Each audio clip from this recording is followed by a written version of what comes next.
Diesel படம் ரொம்ப ஒரு எனக்கு ஒரு நல்ல ஒரு அற்புதமான படம். இந்த படம் நல்ல கேரக்டர் கொடுத்துருக்காங்க எனக்கு. டீசல் படம் ஷூட்டிங் போகும்போது நம்ம ஷூட்டிங் போகிறோமா இல்லை நடிகர் சங்கம் மீட்டிங் போகிறோமான்னு தெரியாது. அந்த அளவுக்கு நிறைய நடிகர் இருப்பாங்க. வினய் சாரில் ஆரம்பிச்சு அப்படியே கருணா சார் வரைக்கும் ஊருப்பட்ட ஆக்ட்ரஸ்ஸு.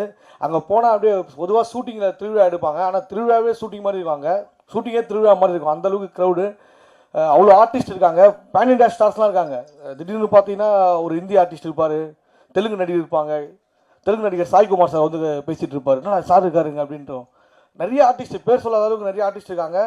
இன்னும் நிறைய பேர் வரல, அவங்களாம் வந்தால் இடம் பத்தாது, அதனால் ஒரு வேளை ஸ்டேஜ் பத்தாது, அந்தளவுக்கு ஆர்டிஸ்ட் இருக்காங்க. ரமேஷ் திலக்கு, காளி வெங்கட் அண்ணன், பிரசன்னா, எவ்வளோ பேர் இருக்காங்க.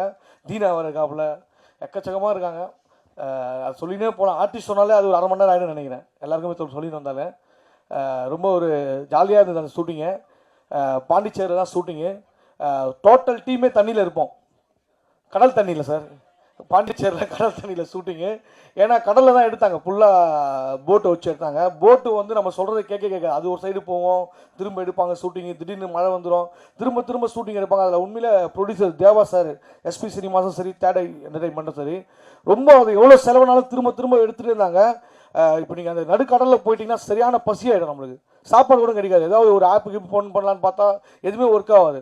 ஆனால் எதுவுமே ஒர்க் ஆகலாம் கூட நம்ம தேவா சார்லாம் வந்து கடலில் நீந்தினே வந்து வாங்கி கொடுப்பாரு. பொருளை என்ன வேணும் உங்களுக்கு வந்து வாங்கி கொடுத்துட்டு போவார். அந்தளவுக்கு ஒரு நல்ல மனுஷன். அவர் கூட ஒர்க் பண்ணல ரொம்ப சந்தோஷம். அப்புறம் எங்கள் கேப்டன் ஆஃப் த ஷிப் நம்ம டைரக்டர் சண்முகம் அண்ணன், உண்மையிலே ஒரு தங்கமான மனுஷன். அவர் கடுமையான உழைப்பாளிங்க.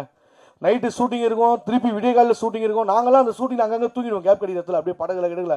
ஆனால் அவர் எப்படி தான் தூங்காமல் ஒர்க் பண்ணுறாரு தெரியல, விடிய முடிச்சுருப்பார்.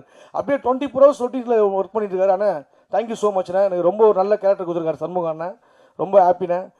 நம்ம ஹீரோ ஹரிஷ் ப்ரோ ரொம்ப எப்பயுமே வந்து அவர் வந்து நம்ம எதுவுமே பார்க்க முடியாது, எப்பயுமே ஜாலியாக தான் இருப்பார், ஹாப்பியான பிளேஸில் தான் இருப்பார். அவரை பார்த்தா நம்மளுக்கு ஒரு எனர்ஜி வந்துடும். அந்தளவுக்கு ஒரு அழகான முகம், ஒரு ஹாப்பியான முகம் அவருக்கு. நிறைய படங்கள் இப்போ அவரது லப்பர் பந்து, அடுத்தது பார்க்கிங், அது தொடர்ந்து டீசலும் வந்து ஒரு மிகப்பெரிய வெற்றி அடையும். இந்த படத்தில் வந்து டான்ஸ்லாம் வேறு லெவலில் பட்டையை கிளப்பிட்டாரு. விஜய் ஸ்டார் மாதிரி ஓப்பனிங் சாங்கே வேறு மாதிரி ஆடிருக்காரு. அது எனக்கு ரொம்ப பார்த்து கலைக்கெடுத்துட்டாரு. டான்ஸு ஃபைட்டுன்னு சூப்பராக பண்ணிட்டாரு. நம்ம அதுலியா அவங்க வேறு லெவல், அவங்களுக்கு ஒரு தனி ஃபேன்ஸ் பெஸ்ஸை உருவாயிடுச்சு அந்த இடத்துல. அந்த கடலூர் சைட்லலாம் எங்களை பார்க்க வராங்களா, அவங்கள பார்க்க தனியாக ஒரு 4 பேர் வந்துட்டானுங்க. அந்த பாட்டை கேட்டு பச்சை குத்தி ரெடி ஆகிட்டாங்க. அவங்க பேரை பச்சை குத்துறதுக்கு கண்டிப்பாக படம் வந்தோடனே அந்த பச்சை குத்தின சாங் மாதிரி அவங்க பேரையும் பச்சை குத்திப்பாங்க. மற்றும் எல்லா எடிட்டர் சார் எல்லாருமே, நம்ம கேமராமேன் சார்லாம் வந்து ஆடினே இருப்பார் கடலில். எங்கே கேமரா எங்கே வைக்கிறதுன்னு தெரியல, எல்லாம் ஆடினு ஒரே ஒரு ஜாலியான டீமு. ரொம்ப இந்த டீம் கூட நானும் ஒர்க் பண்ணதில் ரொம்ப சந்தோஷம், எனக்கு மகிழ்ச்சி. பிளே ஸ்டோர் மற்றும் ஆப் ஸ்டோரில் இருந்து பாலிமர் செயலியை QR கோடு மூலம் பதிவிறக்கம் செய்யுங்கள். செய்திகளை உடனுக்குடன் பெறுங்கள்.